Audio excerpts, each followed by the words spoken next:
ગુજરાત વિધાનસભામાં કેગનો રિપોર્ટ રજૂ કરવામાં આવ્યો। કેગના રિપોર્ટમાં રાજ્યના નાણાકીય હિસાબોનો ખુલાસો થયો છે।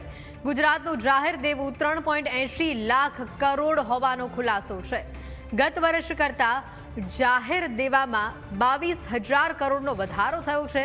રાજ્ય સરકારની બજાર લોન 3.11 લાખ કરોડ પર પહોંચી છે। બજાર લોનમાં ગત વર્ષ કરતાં 16,000 કરોડનો વધારો થયો છે। વધુ વિગતો જાણીશું। સંવાદદાતા જયેશ અમારી સાથે સીધા જોડાયા છે। જયેશ, રાજગૃહમાં કેગનો રિપોર્ટ રજૂ કરવામાં આવ્યો, અપડેટ શું?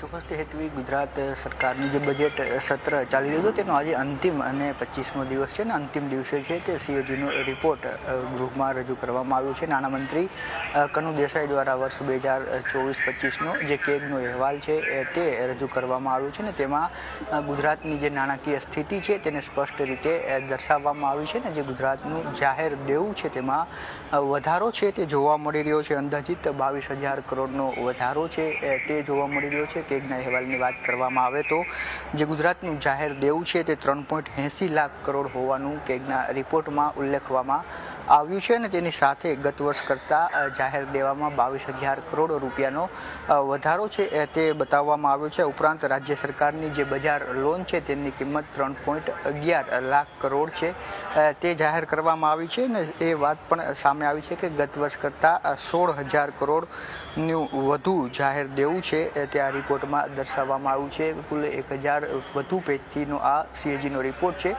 તે રજૂ કરવામાં આવ્યું છે। ત્યારે જે ગુજરાતનું જાહેર દેવું છે તે સતત વધી રહ્યું છે, જે અનેક આક્ષેપ છે તે વિપક્ષ કરતું રહ્યું છે ને જે સીએજીનો રિપોર્ટ આજે અંતિમ દિવસે રજૂ કરવામાં આવ્યું છે તેમાં પણ એ બાબત સામે આવી છે કે ગુજરાતનું જે જાહેર દેવું છે તેમાં ગત વર્ષ કરતાં આ વર્ષે 22,000 કરોડનો વધારો છે તે દર્શાવવામાં આવ્યો છે। બિલકુલ જયેશ, આભાર વિગતો બદલ।